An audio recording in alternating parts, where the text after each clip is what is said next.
The Federalist administration of Adams was followed by the administration of Thomas Jefferson, partly because of John Adams' insistence that he would rather be right than president, and his refusal to get the United States involved into a foreign war, especially when the United States was in no position to be involved. Adams lost to Thomas Jefferson. Now, in one respect, Jefferson, who had, as a Democratic Republican, protested against the strong emphasis on the federal government on the part of the Federalists, used the power of the presidency more than Washington and Adams had done. Particularly, he emphasized patronage. Now, patronage means that when you get office, you decide to give federal offices to your friends. It was not Andrew Jackson who carried this out, although Andrew Jackson carried patronage to a far greater degree. The principle in Washington's administration had been that he was hiring men of ability, and men of both parties, although they had not developed at the beginning, he tried to retain in his administration, to make his administration representative of the country. Adams, while not given to patronage on the whole, did try towards the last to appoint what was known as midnight judges. These were last-minute appointments just before his term of office expired. And naturally, they created quite a hue and cry on the part of the Democratic Republicans and their protest to it and their legal attempts and action to revoke these midnight appointments. However, with regard to the economy, Jefferson made a very wise choice in his Secretary of the Treasury, a man who was a very, very important man in determining American monetary and economic policy, Gallatin. Now, one of the first things that Gallatin did was to repeal internal revenue taxes. Gallatin's thesis was that the administration would be better off by encouraging American industry by low taxes rather than by protectionism. Second, Gallatin worked with the backing of Jefferson to cut back military and diplomatic expenditures. Third, he worked to effect a strict accounting in every area, to put in a very efficient type of accounting system. Then, finally, he worked for a reduction of the national debt as quickly as possible. Gallatin, thus, was emphatic on a very sound economic policy. Hamilton had been a protectionist to a considerable degree. Gallatin was closer to being a laissez-faire or a free market man.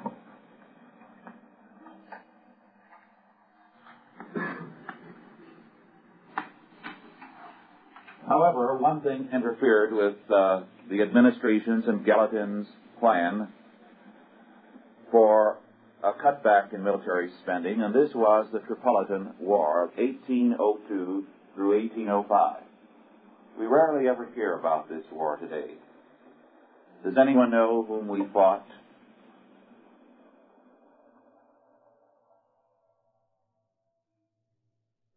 It's a sad fact, because this is one of the more dramatic wars of American history.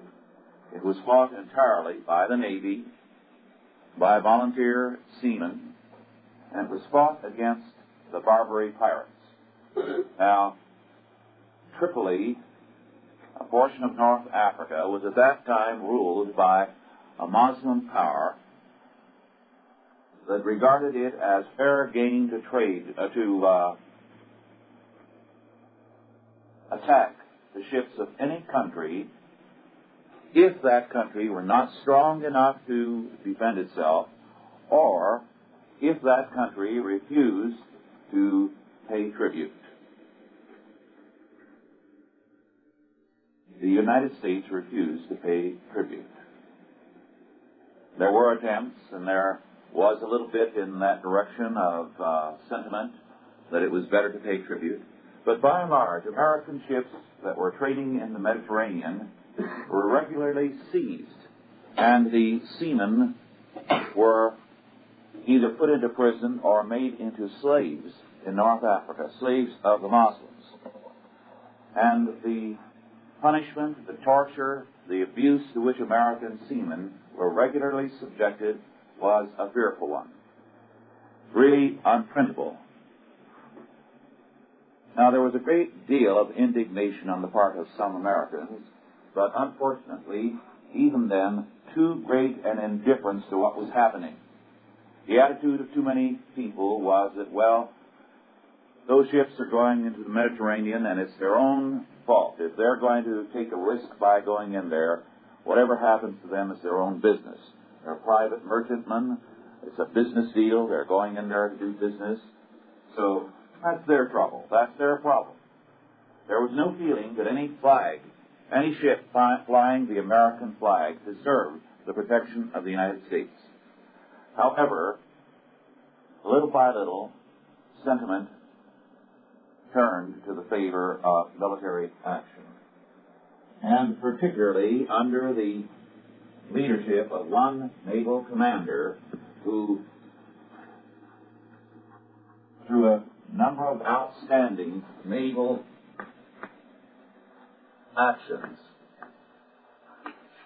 was able to destroy the power of the Barbary pirates, force them to sue for peace, and protect thereafter all American ships and seamen in those waters. It was Stephen Decatur. Some of you may recognize his name because there is a city named after him now. He is truly one of the great American military heroes. It's a sorry fact that we hear so little about the Tripolitan War from the standpoint of sheer excitement and drama as well as horror. That war is one of the most remarkable in modern history and certainly in American history. The naval campaign was the most dramatic one.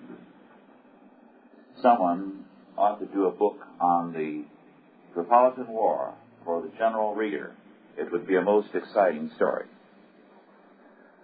That war, as I indicated, lasted from 1802 through 1805.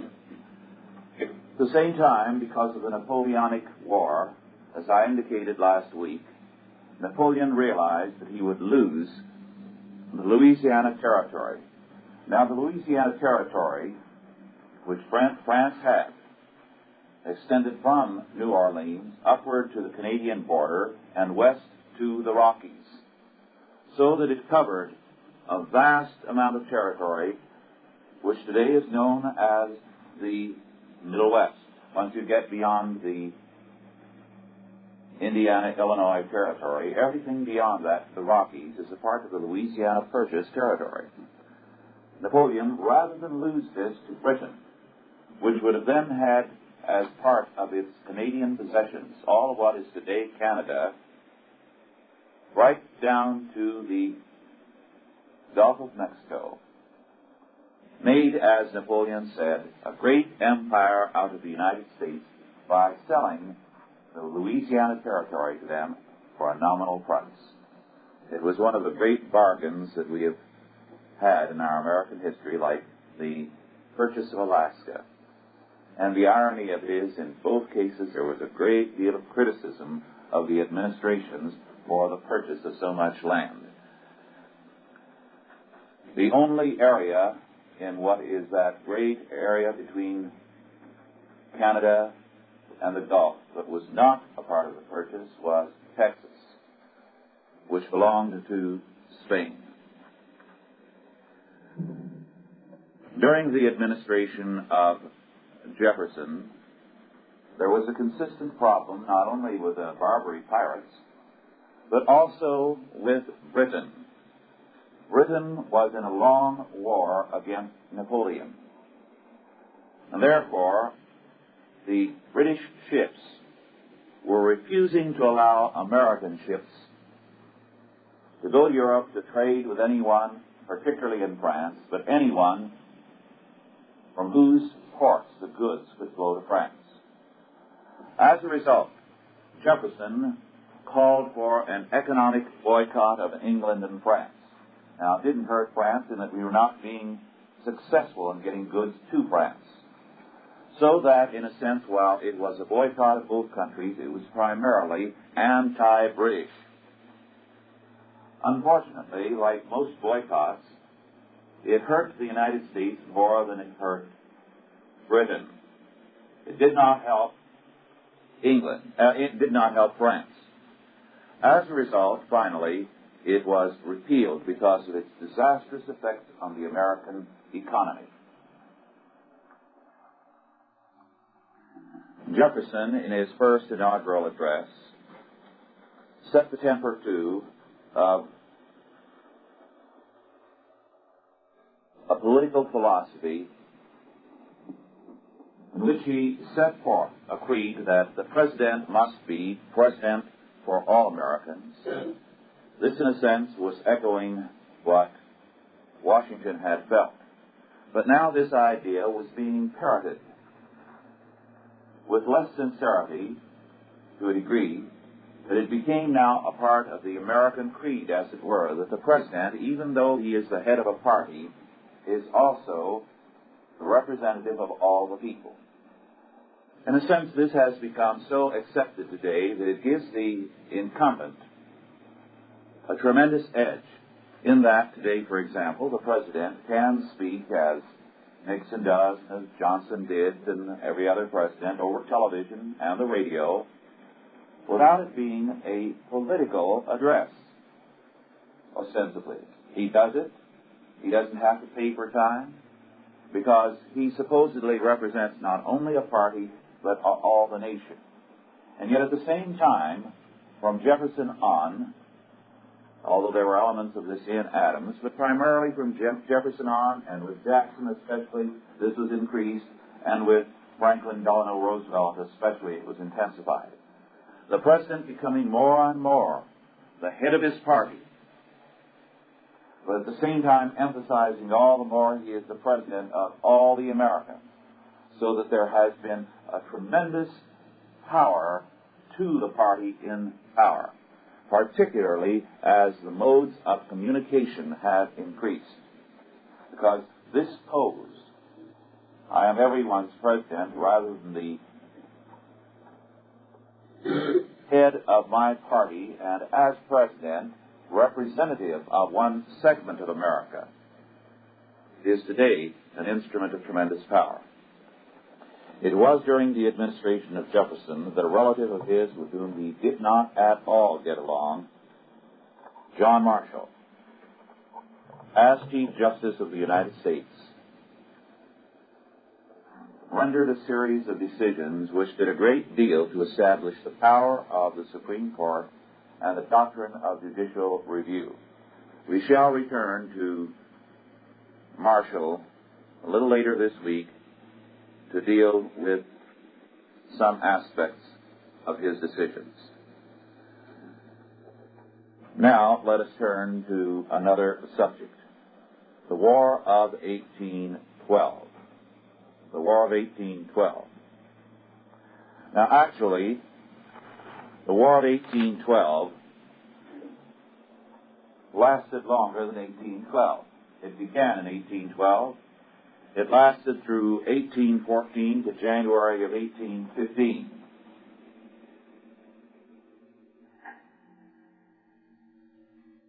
The War of 1812 was a very important war for American history, psychologically, and yet the British hardly regarded it as very important. In a sense, neither side won. The War of 1812 was definitely not an American victory, and it was definitely not a British victory. However, the very fact that in spite of some serious defeats, we won some very important victories also, did establish American prestige In particular, Americans felt, when the war was over, a tremendous pride, a real satisfaction that in spite of great problems during the war, they had come out on top. And a month after the peace treaty was signed, a very great victory was won because the news had not yet reached America. Does anyone know? Yes. The Battle of New Orleans with Andrew Jackson.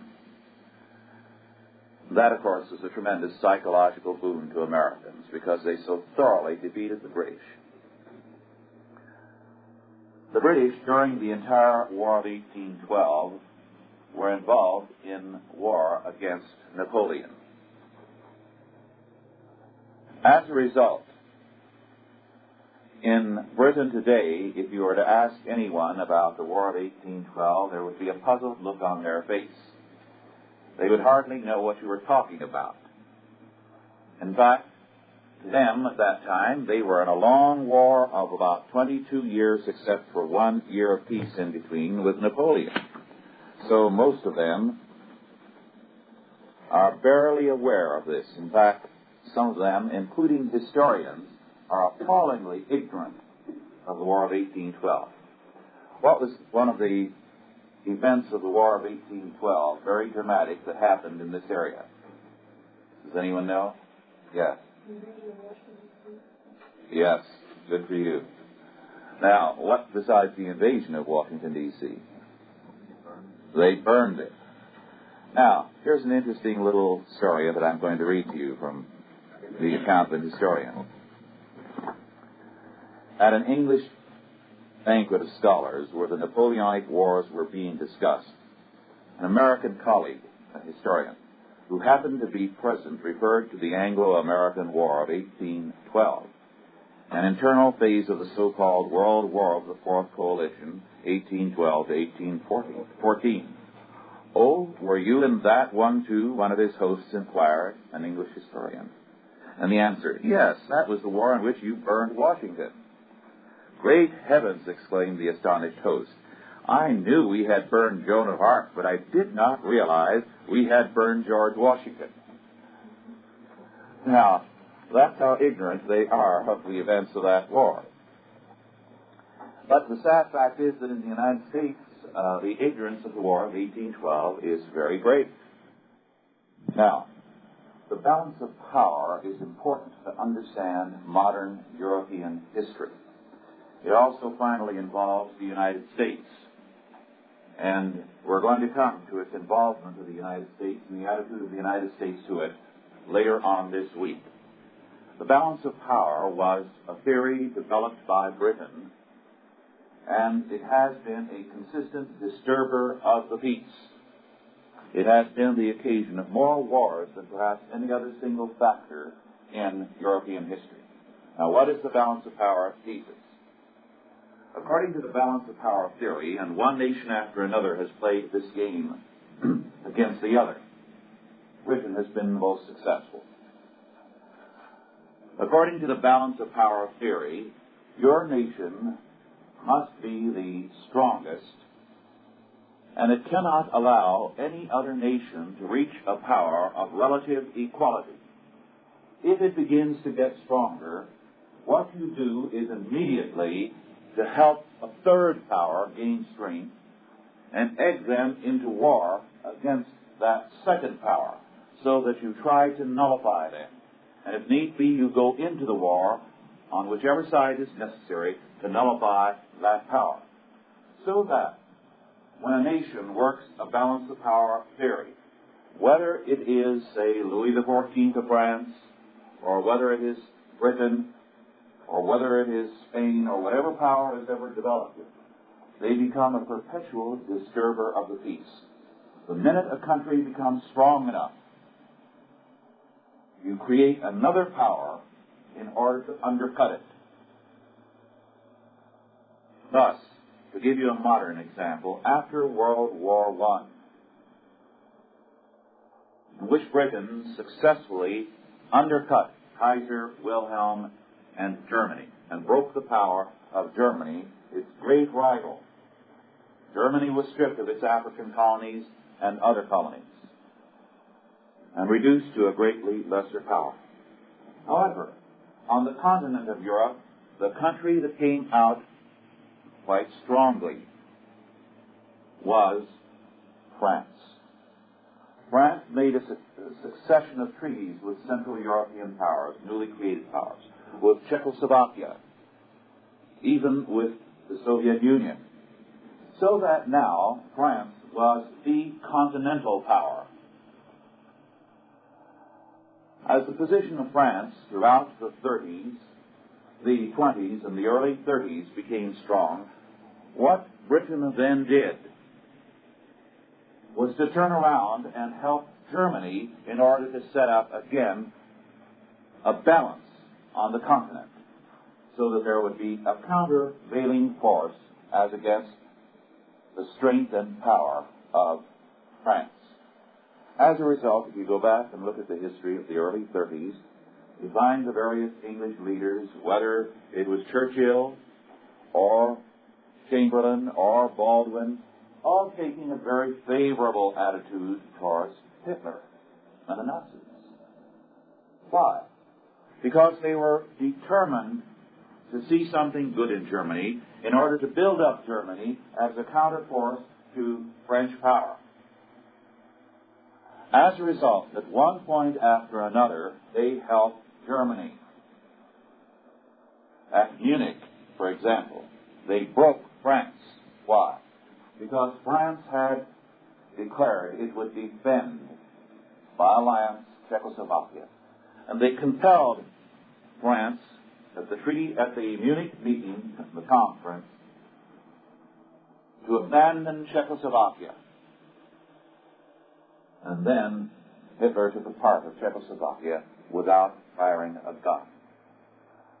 But when they had done this, they began to realize, now we have created a very strong Germany, and France has become very weak. France had become radically demoralized. And so the balance of power now was not in the favor of France, but of Germany, and Germany had become very strong. So their next step was, the British now worked with Poland. And although the history books don't say this, because Hitler did not want war, what Hitler wanted was, through bluff, through threat, through negotiations, to gain vast powers. But anything short of war. They began to egg the Poles to commit atrocities against the Germans, and finally to attack the Germans. So actually, World War II began because the Poles had been egged by the British to attack the Germans. And finally it reached the point where Hitler would have been so unpopular in Germany if he didn't defend his own people there in Poland and along the border, that he had to go to war. And of course, then it meant the destruction of Germany. But the balance of power then put what power up at the top in Europe? No, after World War II, France had been occupied. France came out very weak until de Gaulle began to strengthen it somewhat. What power was the greatest power, the greatest threat in Europe? Russia. So, Churchill came to the United States and at Westminster College made his famous Iron Curtain speech and got us into the Cold War. The idea was now, let Russia and the United States, the two great powers, destroy each other, and then we again will come out ahead. Now this is the balance of power politics. One nation after another works it against the other with disastrous consequences. It's in terms of the balance of power politics that President Nixon went to Peking. Why? Well, here are two great communist powers. They're not too friendly now. Let's get in on both sides. We'll be friendly to both and kind of work up a jealousy and a rivalry so that each will work against the other. And we'll be there so that sleep and kill each other off. It's a dangerous game, is it not? Very dangerous. This balance of power politics, I've just given you a little bit of what the British have done and what we are now doing. And of course, all these other countries are playing this same game. Has been a cause of more wars than any other single factor in the modern era. Now, Britain, because of this balance of power politics, was determined to destroy Napoleon. It brought Russia on its side through pressure finally, and was determined, because it had trade power over Russia, that the peace between the Tsar of Russia and Napoleon be broken. France was not able to supply Russia because it didn't have any sea power. Britain had destroyed French sea power. So on land, France under Napoleon was winning victories until finally, after 22 years of warfare, they were destroyed at Waterloo. However, earlier, the United States finally came into the war, reluctantly, unhappily, but out of necessity. We went into the war because, first of all, the United States rights and the country were being treated with contempt by the British. Britain did not regard us as a real country that was likely to endure very long. Their feeling was that one of these days we would collapse and we would be forced to come back. And so we were treated with total contempt. Now, some of us, in some cases rightly, perhaps in some cases wrongly, regard some of the new African countries as something of a joke. In fact, some of them are ruled by men who were guilty a few years ago under French rule of cannibalism and a few other things. So we see those countries as artificial and as a joke and very unstable. Now, just as we regard some of those African countries, so we were regarded by the British, rightly or wrongly. Then, second, there was a regular confiscation of American cargoes and interference with American trade. So the very real issue was freedom of the seas. We were a neutral power. We were not trying to get in there to help anybody. All we were asking for was the freedom of seas for our ships. Now, the idea of the freedom of the seas has never been settled. As a matter of fact, it's not likely to be settled today because it's a part of a free trade, free market philosophy. And that philosophy has, in our day, taken a severe setback. So it's not likely that anyone today will speak very strongly or favorably to the issue of freedom of seas. This is another reason why the War of 1812, although it did not settle the issue of freedom of the seas, was fought for it. This is another reason why the war is not popular with modern historians. The idea of the freedom of the seas in terms of a freedom of trade, a free market economy, does not appeal to them. And as a result, a war fought for that is to them a ridiculous war. They will have no respect for the principles that were involved there. So that was the second reason for the war. The third was the impressment of American seamen into the British Navy. Anytime Britain captured an American ship, they simply took the ship, confiscated it, and they treated the seamen as nothing, and they were forced to become British seamen in the British Navy. Now, the British Navy in those days was made up of the dregs of the slums, people who were caught by press gangs. They were roving gangs that the British Navy would hire to go into the slums and Shanghai any drunks, any poor foreigners that might be wandering through the streets late at night, going to their lodging, and then take them at gunpoint and manacled out to the ship, hold them prisoners until they were out at sea, and then compel them to serve. And if they did not serve, they were taken up on deck and they were whipped with a cat of nine tails, brutally. And they could be whipped until they were killed.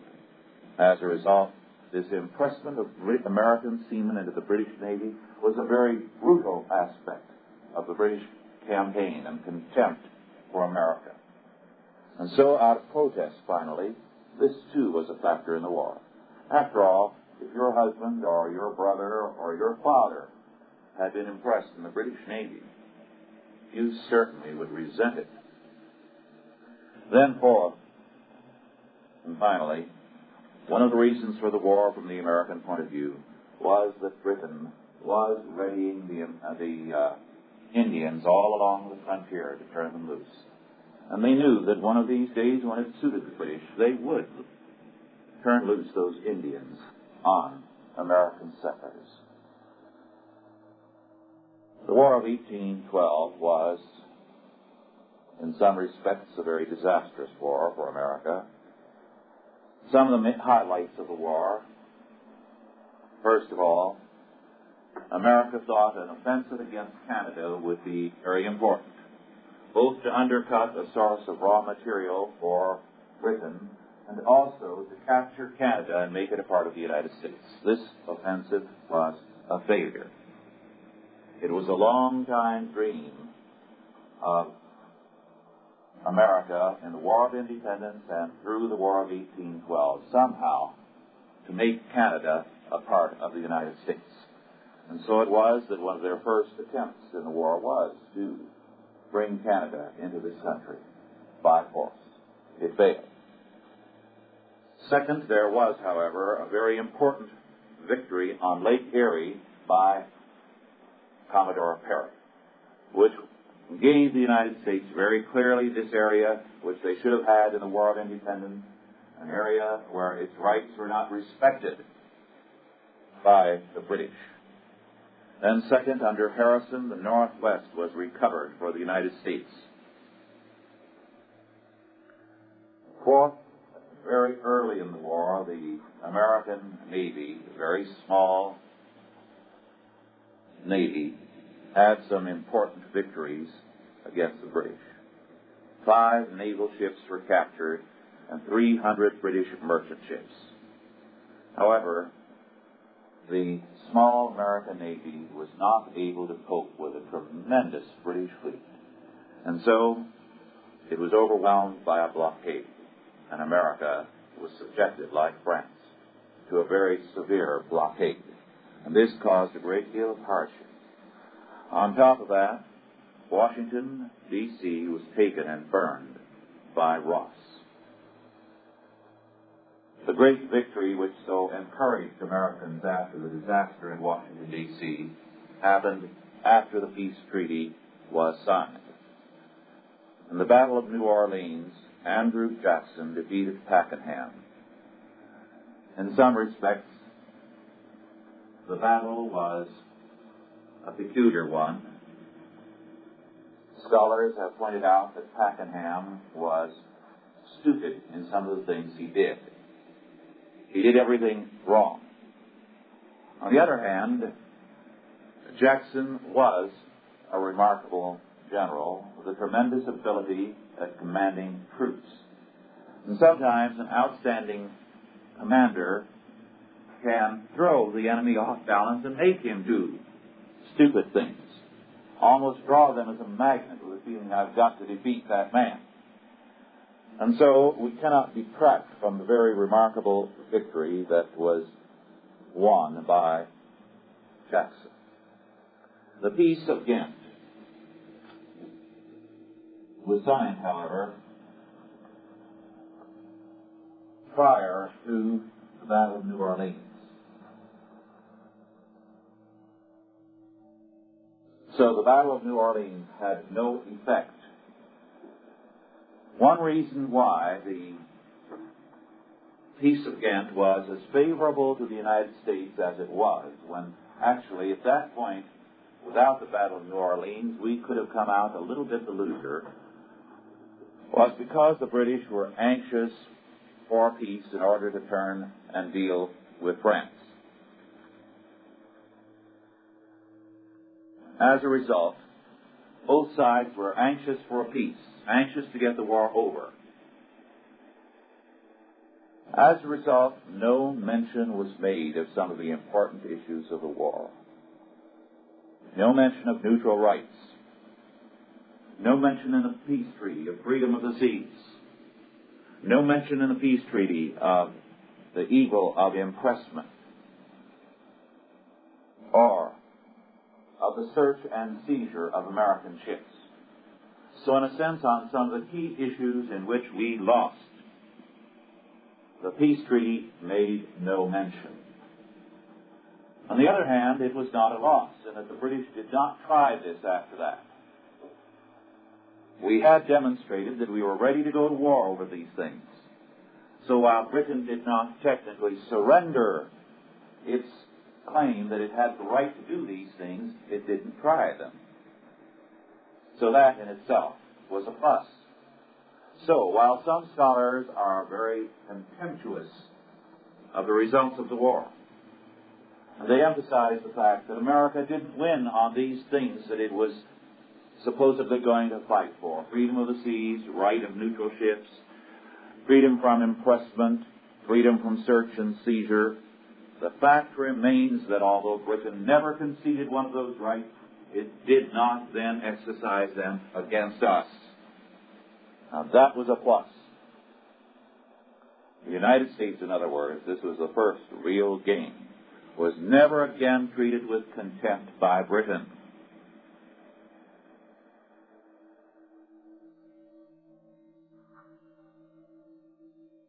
Then second, the United States was no longer seen as a tail to be wagged by European events in terms of the balance of power politics.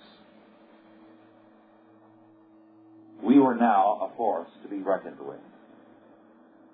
We had a tremendous territory, from the Great Lakes to the Gulf, from the Atlantic to the Rockies, exclusive of Texas. Moreover, the European powers recognized that there were certain territories that we did not have that would not be difficult for us to gain.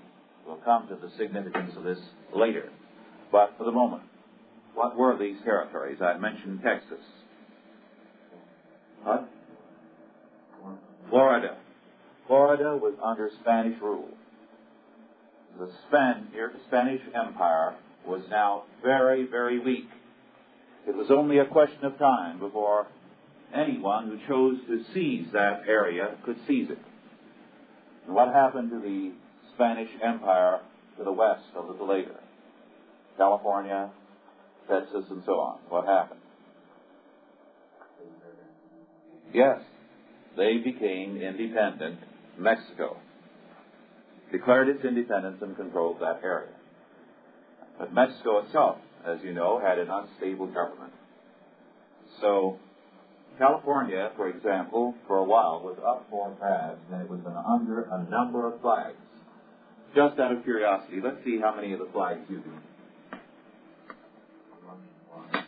Spain was one of the flags that flew over California.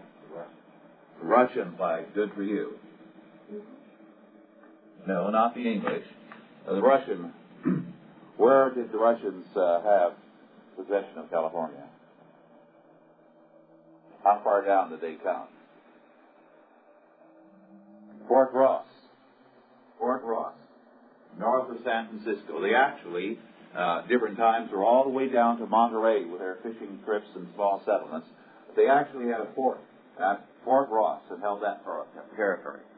So the Spanish flag and the Russian flag flew over California. Then, what other flag?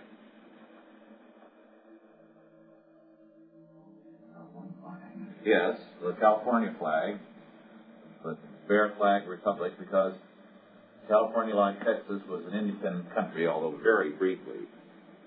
But in between, what else? What? No. No. Well, who, after the Spanish flag was removed, who controlled it? Mexico, yes. But there was another country in between that for a while, I think 29 days, had control of California. They sent their navy up there and took it for Mexico for a while. I don't think, what? Not France. The South American power. Argentina.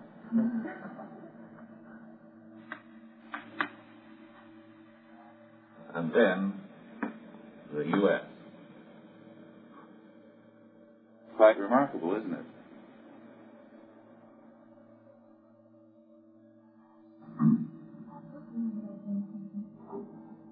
It isn't definitely known. There are theories as to what the name means, but it isn't really settled.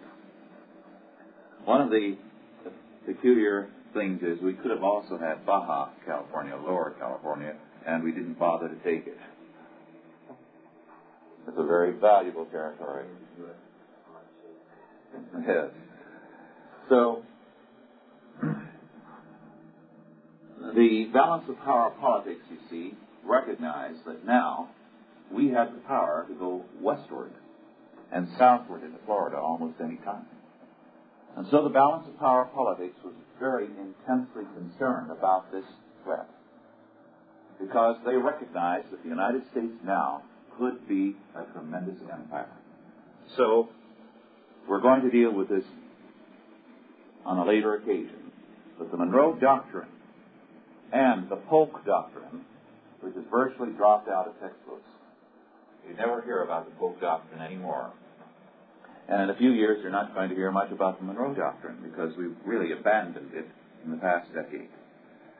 These two doctrines had to do with this balance of power politics, to try to prevent the balance of power politics from operating in the Americas.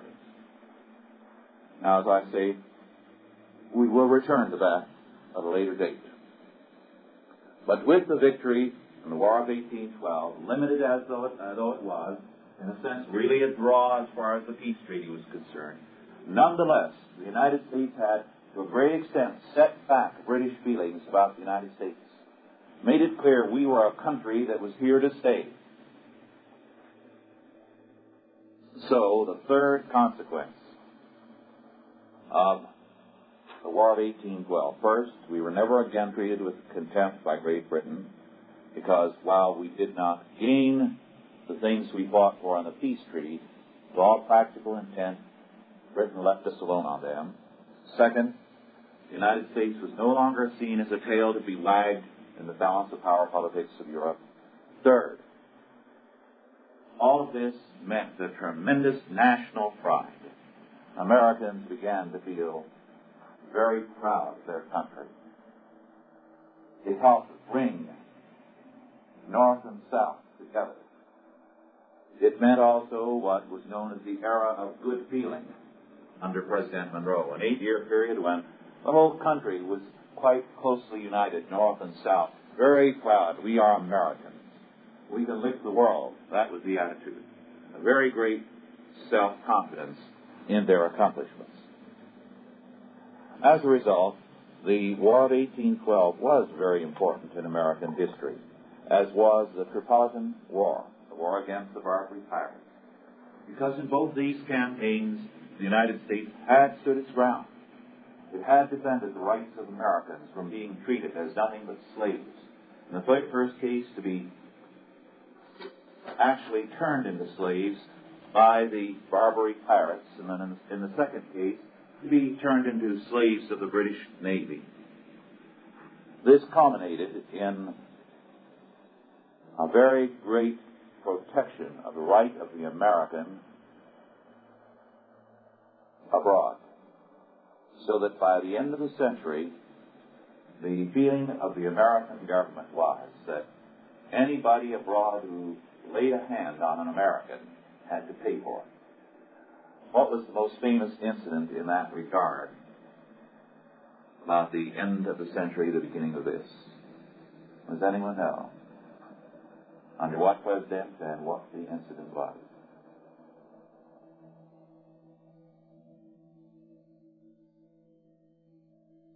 Well, perhaps it will be a help if I give you the name of the president. Theodore Roosevelt. No. He was not a president during the Spanish-American War. That was under McKinley. Well, under Theodore Roosevelt, an American who had been a Greek immigrant and came to this country, worked here for a time, became an American citizen, returned to the Near East, was in North Africa, and he was captured by one of the Muslim rulers there, brigands virtually, and Theodore Roosevelt sent an ultimatum. The man who had captured the Greek was named Rushdoony. The Greek's name was Pericles. And so Roosevelt's ultimatum was a simple sentence. Pericles alive or Rushdoony dead. That's simple. Pericles alive or Rushdoony dead. In other words, you don't touch an American citizen. Even if he's now left this country as a Greek immigrant who came here just to work and earn money and has gone back there and is living there, he still has an American citizenship, and you don't touch him. Now, this meant a tremendous security for Americans outside of the boundaries of the United States. It's only been under our socialistic administrations of recent years that this has been abandoned. And today there are American servicemen rotting in Viet Cong prisons, in Chinese prisons, in Soviet prisons, and we do nothing about it. We have destroyed a century of prestige that has been built up, of respect for the American citizen, that began with the War of 1812 and the Barbary pirate incidents, the Tripolitan War. Those two wars made it clear that the United States required that its citizens anywhere in the world be treated with respect.